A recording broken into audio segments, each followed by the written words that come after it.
Sound limiter থাকবে।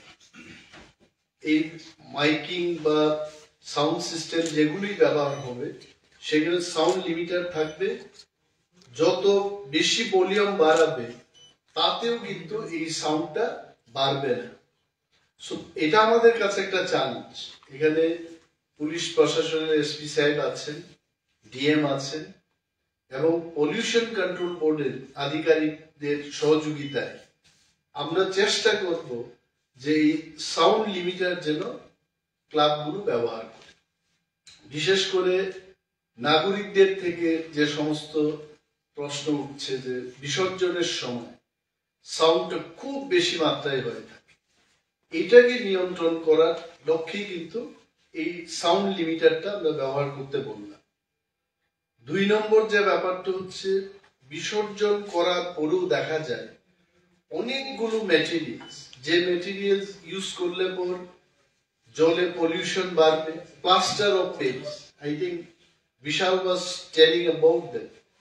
Plaster of Paris, এটাতে এমন কেমিক্যাল থাকে জলে ভাসিয়ে দেওয়ার পর এই জলটা বিষাক্ত হবে, দূষিত হবে।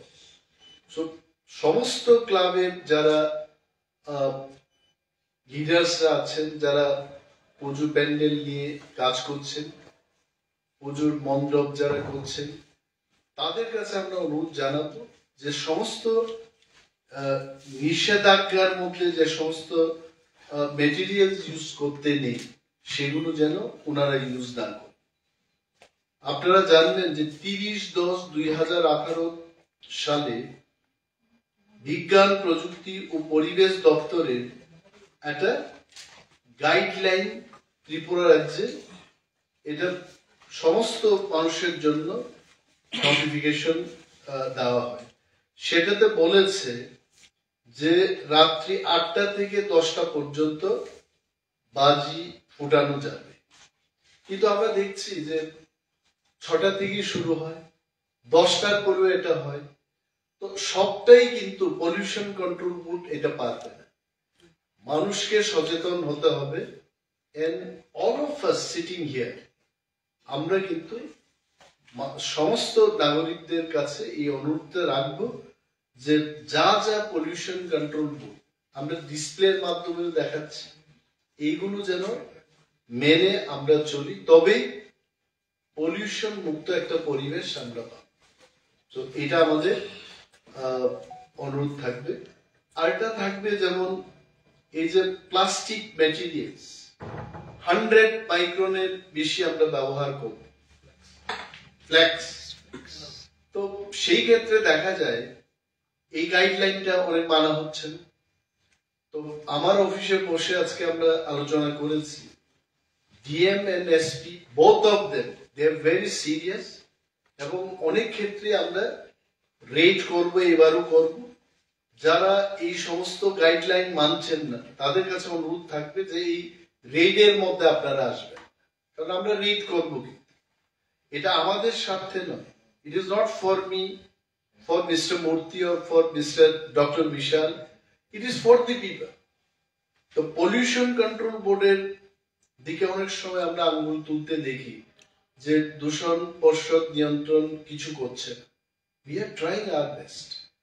আমাদের পলিউশন কন্ট্রোল বোর্ডটা হচ্ছে অ্যাডভাইজারি একটা ডিপার্টমেন্ট। আমরা জনগণের কাছে সাজেশনটা দিতে পারি, গাইডলাইনটা কি সেটা বলতে পারি। সো ক্লাব লিডার্সদের সাথে আমরা মিটিং করেছি, মিটিং এ এটা সিদ্ধান্ত হয়েছে যে এবার সাউন্ড লিমিটার ইউজ করা হবে, তাতে এই সাউন্ড পলিউশন বা নয়েজ পলিউশন এটা কমছে কিনা এটা আপনারাও দেখবেন।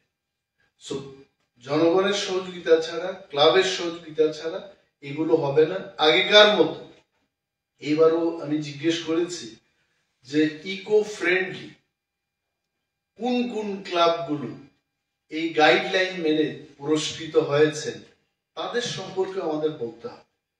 এবং এইবারও একটা টিম যাবে, সার্ভে করবে যে সমস্ত ক্লাবগুলো দূষণ পর্ষদের গাইডলাইন মেনে পূজা করবেন তাদেরকে আবার এবারও I think it is through ICA department.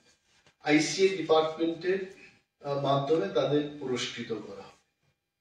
তো এখানে অনেকগুলো গাইডলাইন আছে। গাইডলাইন গুলো এগুলো নাগরিকের উদ্দেশ্যে বিভিন্ন ফ্ল্যাক্স, ব্যানার পুজো প্যান্ডেলেও থাকবে এবং যারা যারা পূজা করছেন তাদের কাছে এটা বলা হয়েছে।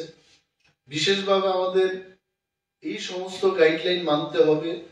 দুর্গা পূজা 29 সেপ্টেম্বর থেকে 2রা অক্টোবর পর্যন্ত, লক্ষ্মী পূজা 6 তারিখ অক্টোবর, কালী পূজার দিন 20 তারিখ অক্টোবর, রাত্রি 12টা পর্যন্ত, 12টা থেকে ভোর 6টা পর্যন্ত মাইক্রোফোন, বাদ্যযন্ত্র ইত্যাদি গান বাজনা এগুলো কিন্তু নিষেধ করা আছে।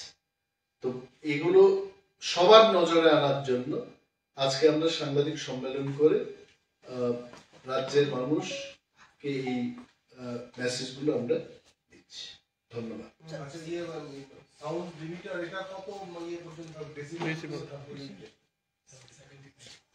You tell Sashi what is the decibel? 75 decibel.